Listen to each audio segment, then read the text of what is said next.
You're going to get sick and you're going to get cancer and you're going to die very young. What's up, guys? Today I'm going to be reacting to this video of this boomer political commentator or something losing his mind over the carnivore diet. So let's just get into it. Now, today, I'm going to talk about the realities of the so-called carnivore diet. Since COVID, people have no faith in research at all.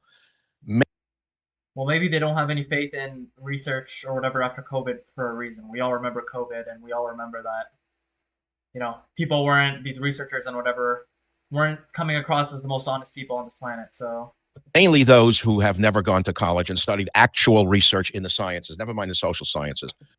Appeal to authority. Just because you have or have not researched science or whatever doesn't necessarily mean that you're A, truthful or not, and B, just if you're right. Those of us who work really hard for higher degrees in the sciences must tell you that there is such a thing called science and research and discovery and evidence. So if you have, let's say, I don't disagree that there's science and discovery and research and whatever, but he's coming across very, I guess you would say, like condescending and very like supportive of science as like a god or something. And I just recently made a video about this, how like science has become a sort of like religion and like a false religion and a cult for a lot of science-based people. So more on that in that video, but he's definitely coming across in that sort of light. He sees science as some perfect, infallible thing. An uncle who lived to 100 and you say, oh, that's a bunch of crap, Savage. He ate meat all his life and he smoked and he drank whiskey. Well, that is a man I call a nutritional rogue, but he is not a man that you base an entire opinion upon. Agreed. Donald Trump is 77, 78, 79. He eats hamburgers and fries. He eats the worst garbage I've ever seen in my life. He is a nutritional rogue. He is not an example for a whole population. So I don't think anybody's saying that Donald Trump, or the example he gave of his 80-year-old whatever who drank a bunch of whiskey and whatever he said, like nobody's using one or two people as an anecdote to extrapolate that to the whole population and being like, oh yeah, well, what Donald Trump eats must be the most healthy diet. Nobody's doing that. He's attacking a straw man. In my studies, working for my real PhD from a great university with a published dissertation, morons. Okay, I don't know why he's coming off so strong there. Okay, we get it. You have a PhD. I don't think that's any reason for you to freaking point at me and call me moron. But like, I don't know what his point is. Okay, fine. You have a PhD. Nice. Still doesn't mean you're necessarily right on everything or even this particular topic. Idiots who've never went anywhere. They're giving you stories they read on the internet because a girl with abs tells them to eat hamburgers all day long. Another straw man. Nobody, I don't think a single carnivore person came to carnivore because some 18-year-old or whatever, what did he say? What did he even say? Where they're giving you stories they read on the internet because a girl with abs tells them to eat hamburgers all day long. Or whatever. I think he says some 18-year-old girl thing later. Okay, girl with abs says carnivore is good for you or whatever, or to eat burgers. That's not the reason why 99.9% of people on carnivore got on carnivore. They did more research than that. So again, he's just attacking some kind of straw man. If you can't learn, disappear and don't talk to me about anything. There are three elements to health and disease. One is genetic, two is environmental, and three is the unknown. We cannot control for the genetic. We inherit it or we don't. Sure. We cannot control for the unknown. We don't know what that means. But the other element we can control for, which is the environmental factors. In this case, I'm talking about disease and health related to diet, which I've studied for a long time. That's exactly what the carnivore people are talking about too. They're talking about environmental factors, and they're talking mostly in those environmental factors about diet. I began writing books on health in the 1970s. Okay. Some of the books were translated into 8 languages, such as Maximum Immunity. Now, you have people embracing a thing called a carnivore diet right now, which is so dangerous, I have to do this study today. And show you the studies, excuse me. I had to present the evidence, and you'll do what you want anyway. Most of you will not listen to a word I say, and you'll say, I'm eating a carnivore diet, I never felt better, all my illnesses are gone. Good for you. Well, maybe if you present some actual evidence instead of like mocking people and shit, people might actually listen to you. Let's hear the actual evidence. Get back to me when you're 80. Get back to me when you're 80. Get back to me when you have colon cancer. Because you're going to get colon cancer or something like it from a high meat diet. Okay, so you're going to get colon cancer. Matter of fact, no evidence presented or anything like that, but listen, if you're on carnivore, you're going to, as a matter of fact, it is like a damn near guarantee, you are going to get colon cancer. Again, no evidence provided, but we just got to listen to him. He's like a prophet or something. You will get sick and you will die young, period. Again, just more speculation, no actual evidence provided, nothing. You might think it's coming. I don't know. And I'll present the evidence. Yeah. And one of the things that's triggering me today is RFK Jr., who is perhaps the most unqualified person to have ever invaded the HHS. Do you want to take advice from someone who, in their own words, says, I'm triggered by another person? I wouldn't, but... So now he's going to change the dietary guidelines and say it's good to eat saturated fats because he eats saturated fats. This is stupidity. And so I therefore think you should pay attention to what I'm about to tell you. Again, in order to understand any about what I think his argument was that, again, all the experts and whatever say that saturated fat is bad for you, but that's just simply not true. If you look at a lot of the high quality evidence, literally randomized controlled trials that people did back in the day that were suppressed, okay? They were suppressed because of their results. What were their results? Their results showed that saturated fats not only weren't dangerous, they were actually protective compared to the unsaturated fats like seed oils and shit. So some of the evidence, obviously, if you cherry pick the evidence that sort of survives and you pick the evidence that goes in your favor, yeah, you're going to see, oh yeah, everybody thinks saturated fat is bad. But if you actually look at the totality of evidence and also just logically use your brain and understand like human history and the history of seed oils and saturated fats, it's pretty damn obvious that saturated fats are not bad for us in any way. I'm saying to you, don't tell me that you love meat. I don't want to hear it. You're going to be deleted immediately. If you're that... So if you dissent, you're going to be deleted. Stupid that you're going to just tell me you eat meat and you could do push-ups. Go away. Don't bother me. I don't think that's anybody's argument. And many of you are going to wind up with kidney disease and with colon cancer from these high meat diets. But if lots of carnivores have been eating a bunch of meat for a long time, no colon cancer, no, what else did he say? No kidney issues or whatever. Sure, you could say anecdote, but we know this to be true overall just from like our recent human history, as in like last, like, let's say like 200-300 years. I'm pretty sure all of these issues that we've been having, right, like kidney disease and all of this bullshit, colon cancer, has been going up in like, let's say, the last 250 years. In that time, and especially in like the last 100 years, our consumption of red meat has actually been going down. So if you're really going to make such a causal link between red meat consumption and colon cancer and kidney disease and shit like that, well, why is colon cancer and cancer in general and kidney disease on the rise and just health illness in general, why is it on the rise when our red meat consumption is going down? Again, it doesn't make sense. He's not talking any sense. He's just talking out of his ass. You want to listen to people who are telling you the big lie. And by the way, right up front, I have no meat in the game. I don't care whether you eat meat or don't eat meat. I'm not here to sell you anything. So sure, he might not be selling you meat actually or whatever, but he's selling you an ideology. He clearly has an agenda. He wouldn't be coming out with so much passion if he didn't. So can you understand for a minute that there's a truth that I'm trying to get to? And you have to decide what... Can you actually present it other than just making random assertions that, oh, you will get colon cancer, oh, you will get kidney disease or something? Can you actually present some evidence, or even just, it doesn't even need to be like scientific or whatever. Can you at least just present some logical, actual like reasoning why this will happen? No, you're just talking out of your ass. Whether you're even able to understand truth. How do you arrive at truth? Well, you have to understand the basis of science and the basics of science, which most of you don't know. Science. Most of us don't This know. is a dietary trend. It's nothing new. And everyone's telling you it's going to save your life. And then you say, yeah. It's not really a dietary trend because just think of it logically, right? Let's just think 1,000 years ago, okay? People living especially at like very northern or southern latitudes, right? How much plant material would they have been able to eat? It was too cold for most of the year. It's pretty hard to find, like the natural growing season for fruits and stuff is only like a couple of weeks. And, people historically were not doing as much agriculture as we do in like the modern age, right? So most of what you would find, most of the food you'd find in nature is meat, because meat is not seasonal, and so it is available year round. What is seasonal? Plants, fruits, shit like that. It's hard to come across those things, and you can kill a cow or something, or a bull, something like that, deer or whatever. You can get a shit ton of food. You can wait for freaking like April or May to roll around and get some fruits or whatever, and they were like this big. Natural fruit, natural berries and stuff were like barely the size of like your finger. Like they weren't big at all. So most of our, just logically thinking, I don't even want to go into any science or any kind of like speculation like that, right? Just logically thinking, what were most people eating most of the time? The bulk of the diet in the past had to be meat, because other things were just simply not as available as they are today. Mike, I'm healthier than I've ever been because I've been on a carnivore diet. I lost weight. Well, you were eating garbage before this. It's another sort of fallacy. He's trying to basically say that, okay, you're improving your health because you were eating garbage beforehand. I know that many people probably on this video will also comment the same, but I know, at least from personal experience, that before I got on carnivore, I was still eating like a quote unquote like healthy diet or a balanced diet or whatever, right? I wasn't drinking a bunch of soda. I wasn't eating a bunch of chocolate or whatever. I was eating just regular, like, like kind of like almost like food pyramid kind of thing. I was eating meat. I was not eating too much meat. I was eating like seed oils. I was eating a bunch of carbs.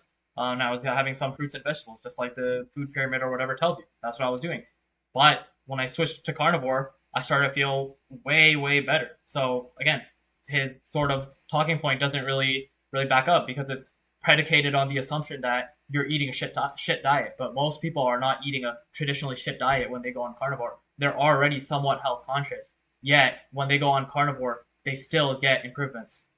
So you stopped eating the Doritos and the tiramisu. Now you're only eating meat and you feel better. Yeah, see, so I would basically never have Doritos. I would basically never have tiramisu, maybe like once a month before I hopped on carnivore, right? When I was still eating a standard diet. So I wasn't eating Doritos, no tiramisu or whatever, just standard diet. But still, when I switched to carnivore, I got benefits. So how do you explain that, Mr. Savage? But what is the true evidence with regard to the carnivore diet, this new trend, especially amongst the idiotic youth, the dumb youth, the socialist youth love the carnivore diet, especially amongst the idiotic youth, the dumb youth, the socialist youth love the carnivore diet. So I don't even know what his political slant is. I heard from someone that he's a conservative commentator, and I mean, it kind of sounds like he is because he says like the socialist youth mocking them. But what world is this guy living in where apparently the socialist youth love the carnivore diet? Old man, let me remind you that most like socialists, leftists, or whatever, right? They hate the idea of red meat and stuff like that because they believe very deeply in climate change and they think if you have kids and shit, it's going to be bad for the world. These left-wing socialist types of people are not in love with the carnivore diet. They are way, way, way more likely to be in love with veganism. And even if they're not complete vegans, they're going to be the kinds of people who are telling you not to eat too much red meat because it's bad for the planet because cows fart too much or something like that. I don't know what world this guy's living in. The carnivore diet is also known as the zero-carb diet. No, it's not. You can be carnivore and still have some carbs. I'm carnivore and I end up probably having like around 10 to 15 grams of carbs per day through cheese, sometimes milk, trace amounts in like eggs and stuff. It's not zero carb. Which again is clinically insane. Based on who? There's no such thing as a essential carbohydrate. When I say essential, I mean like in the medical definition, where your body doesn't produce it, so you literally need to get it from an exogenous source, right? Carbs are not essential in that definition. So going zero carb, even if carnivore was zero carb, it's not clinically insane. It's fine. No rules, no guidelines for portion sizes or calorie amounts. Yeah, because calories don't really matter if you're eating the right kinds of foods for your body. Do you think our ancestors, like even just like 150 years ago, were concerned about how many calories they were eating? No, they just ate like regular human beings. And they were, for the most part, eating a lot better foods than we are today. Still not perfect, but way better than we were today. And for the most part, because of that, they weren't sick. Nearly as sick as we are. The theory amongst those who are pushing... Or fat, sorry. I guess that's one thing I need to caveat with the calorie thing. They weren't fat either. They were just eating regular food and they were, for the most part, fine. So here are the things that people claim they're experiencing from the carnivore diet. Reduced inflammation. That's a new hot word. Inflammation. Reduced inflammation. Inflammation. You ask them what inflammation is, they don't even know what it means on a cellular basis. Why does it matter if they know what it means on a cellular basis or whatever? I've used the term too, inflammation. Yeah, sure, okay, fine. I don't know what it means necessarily on like a cellular basis. That doesn't necessarily matter. People say inflammation simply to point out that your body basically doesn't do as well when you eat certain things because they cause inflammation, and other things are not inflammatory, so your body is fine. We just have a cursory understanding of what like inflammation is. We don't need to know what it is on like a cellular, biological, molecular level. Doesn't matter. Improve mental health. That's a long shot. Why is improved mental health a long shot? Again, not an actual argument, just really an attack and just basically critiquing something based on nothing. Stabilize or lower blood sugar levels. And what can you eat on the so-called carnivore diet? Animal products, you already mentioned. Black coffee, butter, eggs, fish, ghee, meat, poultry, sauces, and gravies made with meat drippings. Okay. Small amounts of low lactose dairy and water. You cannot have alcohol, fruits. No fruits. Okay, you can't have alcohol. Okay, big deal. Okay, you can't have fruits. No grains. No grains, legumes. No nuts. No seeds. No vegetables. No nuts, fiber. Vegetables. So he starts off with alcohol. That's hilarious to me already. Okay, why does alcohol matter? Okay, he goes to no fruits, no vegetables. Okay, we know that fruits and vegetables are incredibly overrated when it comes to their nutrition. If you don't believe me, you can search this up right now. Just search up bioavailability of iron in spinach, and then search bioavailability of iron in red meat, and you'll see it's like a 5 to 10 orders of magnitude difference in the absorbability in your body. We just know that overall plant foods versus animal foods are not comparable when it comes to nutrition. Fruits and vegetables, for the most part, are devoid of nutrition compared to meats. And then he said something about fiber. Brother, fiber is indigestible. Again, search this up right now. It's not a hidden fact or something. Search up, is fiber digestible or not? Fiber is not digestible. Why would you want to eat something? Why would you want to consume something that is not digestible? What benefit is that going to have in your body? I have this piece of paper right here. Should I eat it? It's not digestible, right? Oh, but maybe it has some fiber or something. Will that be beneficial for me? No. Why would I eat this freaking paper? It's not digestible. It's not in the, I guess you would say, like, strip it down to the very like most bare bones thing. If it's not digestible, it's not food. Insanity, which is why you're going to get colon cancer, which is why there is an epidemic of colon cancer amongst the young. Again, I struggle to understand what planet this guy is living on. Apparently, the epidemic of, I don't even know if there's an epidemic of colon cancer among young people, but apparently, if there is, let's just go with it. There is an epidemic of colon cancer among young people. Apparently, it's because of the carnivore diet. It's because of all these young people in their 20s are on the carnivore diet and shit, and they're eating a bunch of red meat. Again, sir, I don't know what world you're living in, but as a young 20s guy myself, I'm looking at the people around me, and trust me, they're not eating much red meat. They're eating mostly processed carbs and sugar. They're eating like microwave pasta and a bunch of pastries, and maybe some people meal prep rice and shit. And other than that, they're eating chocolate for dessert, cookies for dessert. What are they drinking? They're drinking sodas. They're drinking alcohol. When they're even eating protein, they're mostly eating white meats. They're not eating red meat. Red meat doesn't make up the bulk of their diet. Yet this man wants to, he's so out of touch. He wants to act like people in their 20s, young 20s, are all on the carnivore diet or are all even eating a significant amount of red meat. They're simply not. I don't know what world this guy's living in. Why do you think there are so many people in their 20s with colon cancer? You think it's coming out of the air? I certainly don't think it's coming from the red meat, because I don't think people in their 20s are eating that much red meat. Again, my own life experience, and I could probably find some research, but it just doesn't back that up. Most young people like me are actually not like me. They're not eating red meat, or at least a lot of it. But there's no long-term proof that this diet is good for whole populations, which is all I am interested in. Sure. I don't even necessarily disagree with that. I guess in a way he's right? There's no long-term carnivore study. And I mean, there will never be. And there's no real long-term any other diet kind of study either that's like properly done. It's hard to do this kind of science, but that's why people on carnivore and people in general should use their brain and understand history and understand the best evidence we have right now and logically come to a decision. And I did that, and logically the decision for me was that yes, carnivore is a good choice. And my experience having tried it is backing me up. The carnivore diet recommends adding salt to the diet to enhance the flavor of meat, which, by the way, I will tell you again, every study on earth will show you that high sodium diets lead to hypertension or high blood. No, not every study on earth shows that high sodium leads to hypertension or whatever the hell else he's going to say.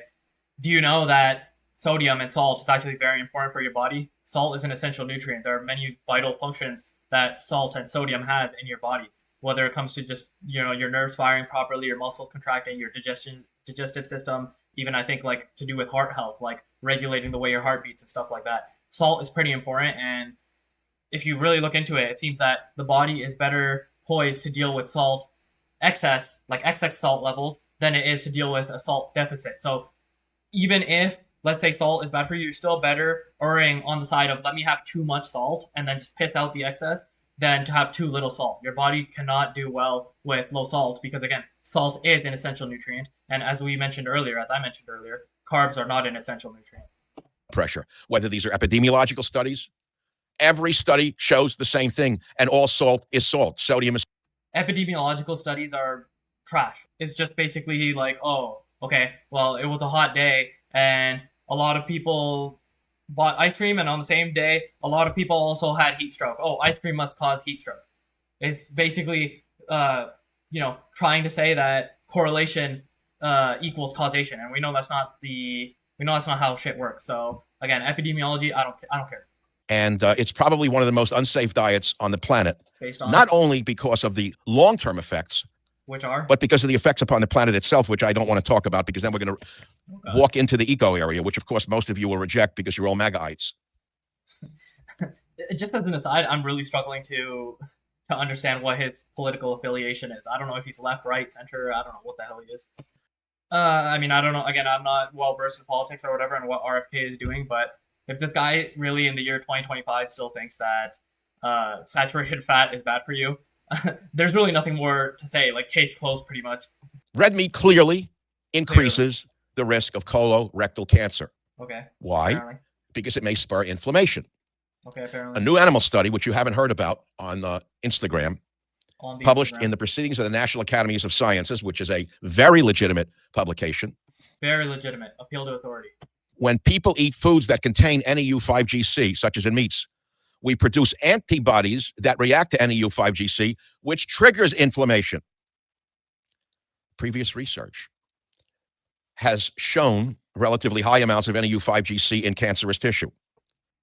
Okay, maybe it does, but at the end of the day, you're still not really convincing me with this speculation because people's lived experiences, plus just looking at overall populations in the past who are heavily meat-based, didn't struggle from cancer and other stuff that he's talking about, which this inflammation causes when they were on all-meat diets.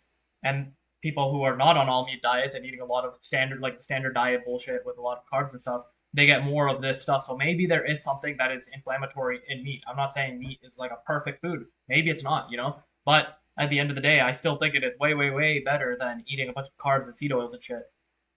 NEU5GC tends to accumulate in cells of the colon, the prostate, and the ovary. Can you put 2 and 2 together yet? No, I can't. In the study, a very valid study. Again, maybe his put 2 and 2 together is he's trying to allude to the fact that NEU, whatever, NEU5GC, particularly goes to the ovaries, prostate, and I think he mentioned one other organ. He mentioned colon, I think, right? I think he's trying to say that, okay, well, all this meat that's why we're getting ovarian and prostate and colorectal cancer. But again, the evidence of just think of this in your brain, okay? Cancer has gone up insane amounts in the last, let's say 125-ish years, right? It's been steadily rising. We were eating more meat prior to then. Our meat intake has been lessening, yet our ovarian and prostate and whatever cancers are going up. So again, it's brother, your point of view doesn't even, there's not even a correlation here. The correlation is going the other way. We're eating less meat than we used to, yet our cancer is going up. Start making sense, please. They injected some of the mice with NEU5GC antibodies to mirror the antibody response of humans. It was only the mice that received both the NEU5GC rich diet and the antibodies that showed evidence of systemic inflammation.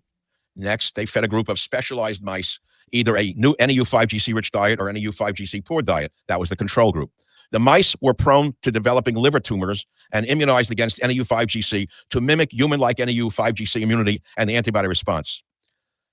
The mice consuming the NEU5GC rich diet had higher levels of inflammatory proteins, more lesions on their livers, and eventually more liver cancer than the animals eating no NEU5GC. Okay, so I think his point is pretty much done. His entire point is predicated on a mouse study. Okay, they did some shit, injected a mouse with this new 5GC or whatever, and saw that okay, the mouse got more whatever negative health outcomes. Are we mice? No, we're not fucking mice. So I don't care what your mouse study really says. Are our digestive systems the same as mice? I don't think so. So again, all of this speculation and whatever he's telling you is based on a mouse study. Okay, a study with mice. How about we look into the actual evidence we see with humans? There was another longer study, which I will not read to you because I know you probably are blanked out if you have no training in science or in any development. I've blanked out because this is just stupidity. Thinking of any kind. You're not following me anymore at all. You made up your mind and you just want to eat meat. He thinks he's so smart. So you're going to scream and you're going to yell and you're going to tell me you know more than everybody on the planet. But you don't. Apparently he does. I'm going to tell you what I have discovered. Red meat does contribute to cancer risk. Based on? Limit the consumption of red meat to 18 ounces a week. That's equivalent to a small lean hamburger or a small steak fillet once a day. That's a lot of meat. I don't eat that much. 18 ounces a week. How about 18 ounces a day? Then people will say, Mike, how could you lecture me on diet when you had a heart attack? Well, I'll answer that one as well. Fair question. Else, since most of you are stupid. Father, Apparently, we're all stupid. lecture me on diet when you had a heart attack. Well, I'll answer that one as well, since most of you are stupid. Father dead at 59, heart disease. Grandfather 47, heart attack. Grandfather 39, heart attack. So I've been running with a gun to my head since I'm young. I didn't want to die as a young man. So I Okay, so firstly, commiserations for his father and his grandfather, and I think his great grandfather dying young of heart disease. Okay, I'm not trying to make it any personal in any way, but let's think of this, right? He's trying to say that he's basically trying to lean on the genetic factor of heart disease. Okay, so riddle me this, okay? His father, grandfather, and great grandfather. Let's say his great grandfather was born, let's just say like 100 or 125 years ago, right? Let's just say he was born in the year 1900, and he's trying to make it a genetic argument, okay? Well, what about his great great grandfather? Okay, did he have heart disease? What about his father? So great great great grandfather. You see where I'm going, right? Let's just keep going back and back and back in his lineage, right? Did they have heart disease? Probably not, because the first recorded heart attack in the world as we know it was in 1912. So from what we can like sort of like logically parse through, nobody in his lineage would have had heart disease until his great grandfather was probably the first one to have it, right? So until, let's say, about like 100 years ago. Okay, everybody before that, even in his own lineage, didn't have a heart attack, right? So what is this incredible like heart attack, heart disease gene that just activated in the last like 100 to 125 years, which is now plaguing his family? Where was this gene? Was it just asleep? Like, what was it doing? Just chilling, like asleep? It didn't care back like 125 and more years ago in his lineage. Apparently, like that's what he's kind of going for. But we know that that just logically doesn't make sense. I'm not disagreeing that there might be some level of genetic predisposition, but it's maybe like 2% or 5% or something. It's just rough numbers I'm throwing out, but it's obvious that the reason we have heart attacks and heart disease and all of this other bullshit and maladies in our modern society is not because of genetics. It is because of our environment and what we're eating. Because most of these issues, heart disease in particular, like I'm talking about, only started to become a thing in the last like 100 to 125 years. Doesn't make sense. It's not a genetic problem overall. And I believe that this study is definitive with regard to the actual science of what's in red meat. Bro apparently is like a PhD or whatever, but this one study, like I'm not even a PhD or anything like that, right? I just have a bachelor's. I'm an idiot, right? I'm a moron according to him. But he, Mr. PhD old holder, sees one study and he's like, that's definitive. I have my mind made up on new 5GC or whatever. And it's not even a human study. It's a freaking rat study. Carnivore diets increase LDL and heart disease. Bro still thinks that LDL and cholesterol and whatever causes heart disease. Risks. You may not know this. One of the unfortunate messages spread by many low-carb communities is that LDL is not causal in heart disease. It's not. The best evidence we have, never has it been proven that LDL is causative of heart disease. This advice flies directly in the face of the best research and position papers from every atherosclerosis scientist in the world. Which okay, so be it. Who cares? All the scientists can be wrong. All the scientists can be paid off. Takes the exact opposite position, and they're not all in the pocket of statin manufacturers. Says you. There are more studies about the carnivore diet that I could show you, but I won't do it at this time. I think if he could, he would have given you enough evidence for you to make up your own mind. He's given such poor quality evidence, basically like very little evidence at all, and the evidence he's given has been so crap that if he had better evidence than what he presented, he definitely would have shown it.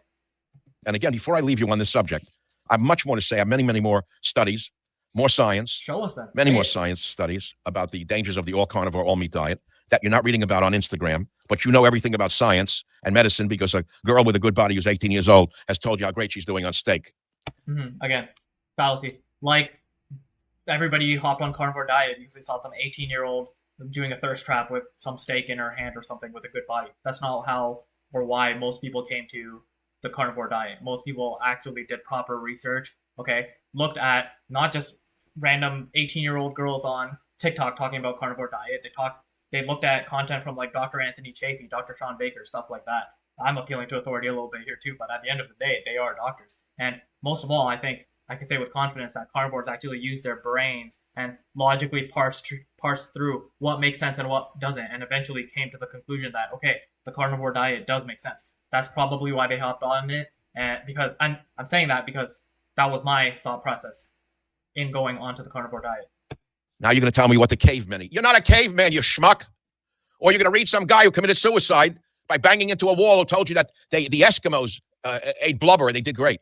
How many times do I have to tell you, you cannot make a decision for large bodies of population based upon an Eskimo or about a small group of people or your Uncle Mo who drank whiskey and smoked cigarettes and lived? I don't think anybody's making decisions based on a single Eskimo or Inuit or whatever you want to call them. It's more that people observed that the overall Inuit population did not have or had way less heart disease and other issues like cancer and stuff, and were overall just more healthy than the regular population. And even saw that when some of the kids of the Inuit, the later generations, when they came into so-called civilization, right, they started to get all the same issues that the standard population had, and in complete sort of contradiction to their fathers and stuff who are older but were still more healthier. It was because they were coming here and were eating the shit diets. Nobody's basing their thing off their sort of carnivore diet based off one Eskimo. Again, it's just a straw man. Do what you want. Do what you want. Eat steak all day long. Eat milkshakes. Eat eggs. You're going to get sick and you're going to get cancer and you're going to die very young. Okay. I'm telling you that this is what evidence shows us. I have nothing in this. I have nothing gain or lose by this. This is what evidence shows us. This is what science shows us. Again, you see how he's coming across as so like, oh, science is like a god. Science is like his religion. This is incredibly anti-scientific. I don't care whether you eat meat or don't eat meat. I'm not in the meat business. I'm not here selling you anything. I am here for the public good. God told me to go forth and educate the public, which is what I've been my whole life, a teacher. What have you taught us here today? Pretty much nothing other than just some very low quality evidence, and then other than that, just wild assertions with no evidence. I think that pretty much wraps it up. He doesn't really say anything more of substance here. We're only about halfway through the video, and he has a lot of other stuff to say. I've seen it. He's just gonna basically pull out a bunch of books hero and be like, oh, I wrote this 40 years ago. I wrote this 30 years ago. Whatever.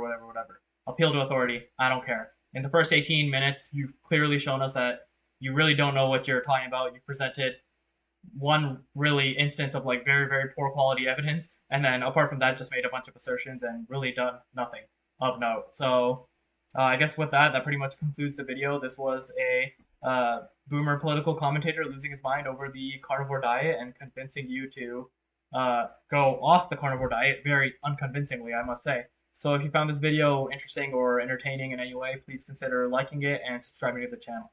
Anyways, thanks for watching. Bye.